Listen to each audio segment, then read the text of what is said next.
3 years or so. It's insane.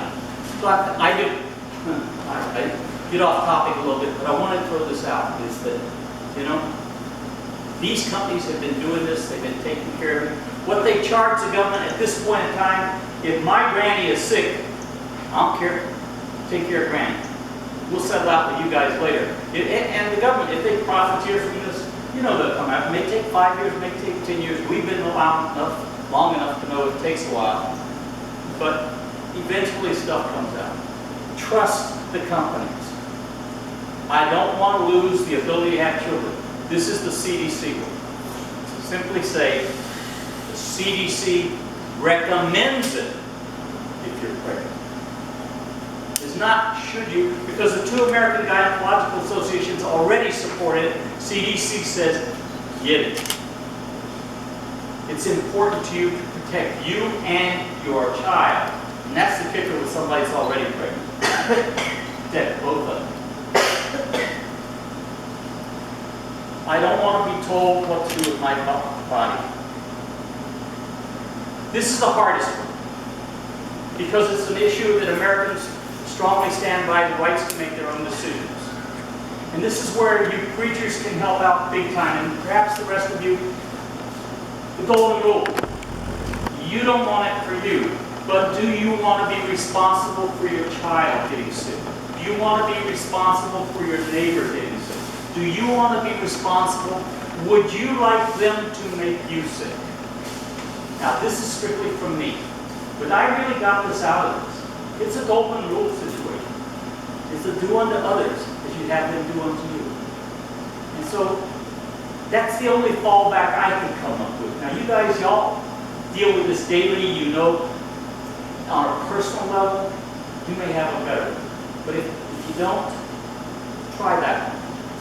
Because, do you want to make me sick? Would you like to make me sick? Because now, remember, you can get a breakthrough. It won't kill you, but it's not going to be fun. Okay? Look at the rate of childhood.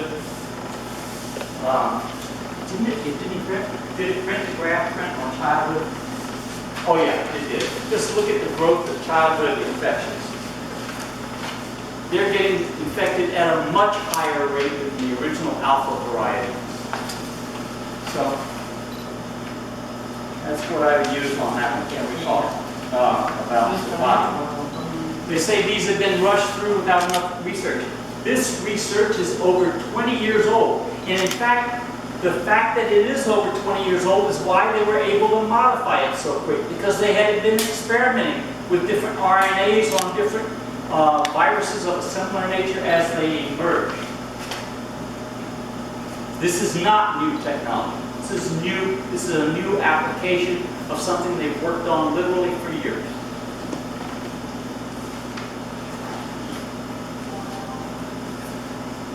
This is the one that just kills me. My chance of getting harmed by the vaccine are much higher than my risk of dying. The number there is there. You notice reported deaths as of August 9th were 0.0019%. I don't even do math that well to tell you what that is, but that's a real small number. Okay? You have a greater likelihood of being hit by lightning than you do of dying from the vaccine. It's not the number. Well, let's say 6,000 people have died. Yeah, but how many million doses have been administered? Now, if it's your own relative, it's important. I get it. Gosh, I wish they hadn't gotten it. What's the likelihood that they might have gotten COVID and died anyway? I don't know. That's the only defense. Nothing is 100%. We all know this. We're all old enough to know that. Younger folks, not so much. I'm lucky I've got a grandson that's in medical school and a granddaughter that's finishing nursing school. And so from that perspective, they had to get it. They actually closed their med school and nursing school down last year for a while. But what about masks? I will tell you this. If you can get an N95 and you wear a mask, this is the one to wear. It is roughly 95% effective. Okay? If you can't get one of these, get a surgical mask. they're effectively 40%. Now, I'm going to tell you why, if I may. On the side of your mask, you see those openings? Feel them? Now, there are ways to defeat that. Like, if you go online, they'll show you how to tie them up at the corner so it pulls flush. But surgical masks are considered to be 40% effective. Cloth masks are 20% effective. What do you do with your mask when you wear it? When I get home, my mask, you know how the ladies' clothing hangers have those little slots on them? I take mine out, I have a hanger in my garage. When I get out of the car, this will go hang on that slot. It'll just be there in the heat in my garage until the next time I need one. Basically, what we have learned is this does not survive well on surfaces. If you've got cloth masks and that's all you want, get a batch of them. Wash them. Come home, throw it in the wash, get another. Okay, surgical masks, I'm not quite sure how to treat it, but lacking anything better, I would hang it on the hanger also. Okay, so I've talked continuously, been a really good audience. What questions haven't I answered that I might have an answer to?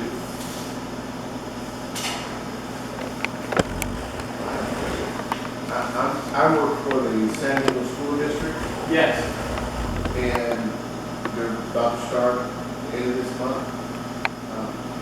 There's this push-pull. My daughter works for the Imperial. There you go, about masks, no masks, what's going on.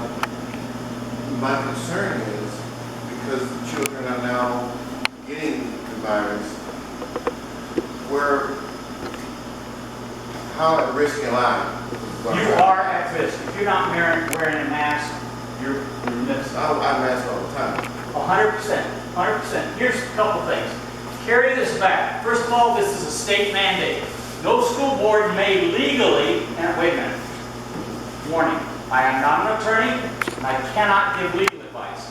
But I said I've been living this stuff for almost 2 years now. We got our most recent thing down yesterday with regard to mandate. In fact, I will take the doctor portions out of it, and if you put your email on here, I will email it out to you sometime today or tomorrow. But here's the deal. The mandate requires masks for children in school. And if they get a doctor's exemption, it mandates they wear a shield. I understand that. Yeah. I work summer school. Right. It's already mandated. Yeah. And yet it's a challenge to get these kids to cooperate. Well, most of them do, but Yeah. there's a small Right. people that don't. And so we still have that problem even though it's mandated. Right. And I just don't want. Yeah, you don't want to get involved in the legal dispute. I don't want to get involved in that, but not customers that. But I don't want to put myself at risk. I don't think you have an option at this point unless you do the following. I used to be a negotiator for the El Centro School District. Well, I have an option, I just won't go. Well, that's not a good option. Here's what you can do. Let me talk from what I know about legal. By now, California Teachers Association should have attorneys working on this. At UNICEF, San Diego Teachers Association, either part of CTA or ATA, whatever. The question is, because the government can't make a final. Remember, the governor put this mandate down. CDC recommends it. The governor made the mandate. That will stand as long as two things. The school district, the school administrators are willing to enforce that mandate. School boards. We know for a fact already that school boards are across this entire continuum. I have 2 doctors in this county right now who will remain unnamed, and I'm not going to name them, who are actively fighting masks for kids. It makes me crazy. But I'm not a physician, I don't have legal standing. I would check with your rep. Do not abandon your job. If you need to see what they offer, and if you need to see your own doctor, are you at risk? Are you immunocompromised? There are a whole lot. You can play the same legal games as anyone else can. And that's what I advise I have a teacher in Imperial who's immunocompromised. They try to go back to classroom. Before this, 2 weeks ago, get a letter from your doctor, have it ready, and then they call you to come in and send that, boom. Okay? That's the best advice, because I'm not an attorney. Good. I do know that you have a very strong union. Well, I'm not a teacher, I'm a campus security assistant. It doesn't, you have then the other union, you have the, you belong. Yeah. Yes. For personnel union. Some union will represent you, for sure, for sure. I would reach out to them. Failing that, you got a doctor, you have any conditions that make you at risk, you know, teachers can play the same game as parents with regards to this. I'm not advising anybody what they ought to do, but you should know you have options too. You are not a slave to the system. The only thing I really advise against, having been a negotiator for our school, for our teachers union in El Centro, do not abandon your job. Get a note, get a letter, get your rep. Somebody says, this is putting me at risk. That's the best I can. And I would actually, you know, if you work in San Diego, find out where your union headquarters is. What are you guys doing for us? And organize on your own campus, for sure. Because some unions are very strong. Some are very weak. You got to find out where yours fits. I hope that answers a little bit. I can't give legal advice, but I know what I would do. I'd be in their own game. Any questions on answering? Yes, sir. Okay, on the outset, you indicated that, can you hear me okay? I have that. On the outset, you indicated that blacks are higher death rate than whites. But what I failed to hear is that why.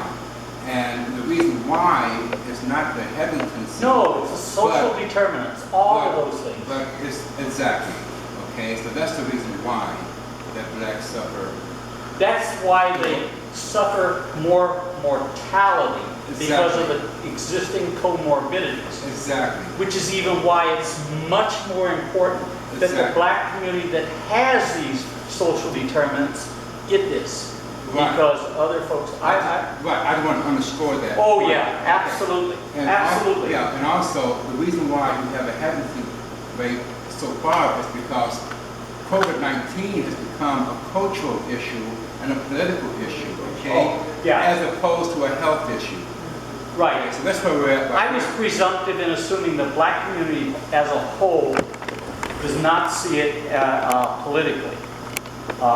Obviously, there's outliers, but I would suspect that the black community as a whole would recognize the dangers to them as opposed to, because let's face it, the truth of the matter is the political issues are focused on a particular party and those adherents.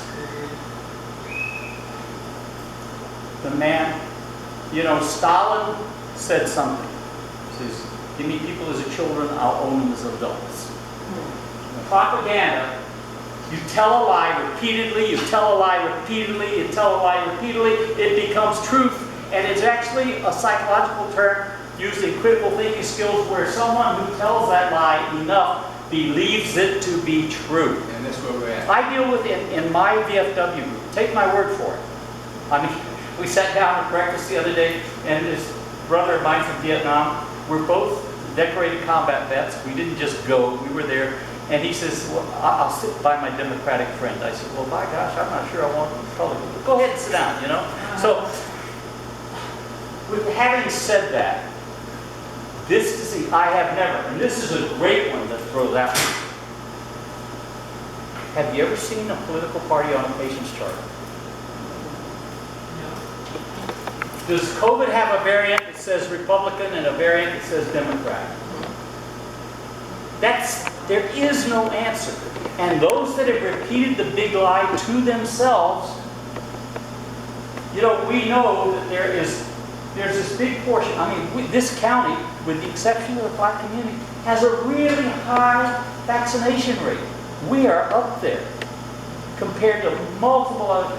At a time when we started, when I'm screaming for 1,200 doses, what the heck's going on? We now are in the 70-some-odd% vaccinated, 60 high, low 70, fully vaccinated. That's a big bar, yet we still have this chunk that's not covered. Part of that's outreach, part of that is fear. Well, the fear is there, and that's why I hope some of this was useful, because if you address their fears, then you can talk about facts. Facts have zero value in the absence of dealing with the fear. And I hope I was fairly successful at that. And you're right, the black community does have all these social things. Marlene has known me for many years. I'm the guy in 8th grade that showed, how many of you have ever seen the movie, The Autobiography of Miss Jane Pittman? If you see it, raise your hand. Never miss it. Cicely Tyson.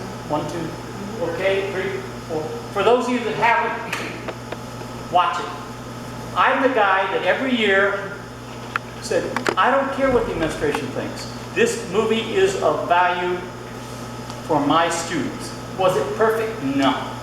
But it did give kids a perception of the emerging Southern black from slavehood up until when, I'm not going to give the ending away, but you'll know what it is. It is an absolutely fabulous movie. If you haven't seen it, it's about 3 hours. It's the old-timey movies where they took a while. But I promise you, it's probably one of the best movies you'll ever see.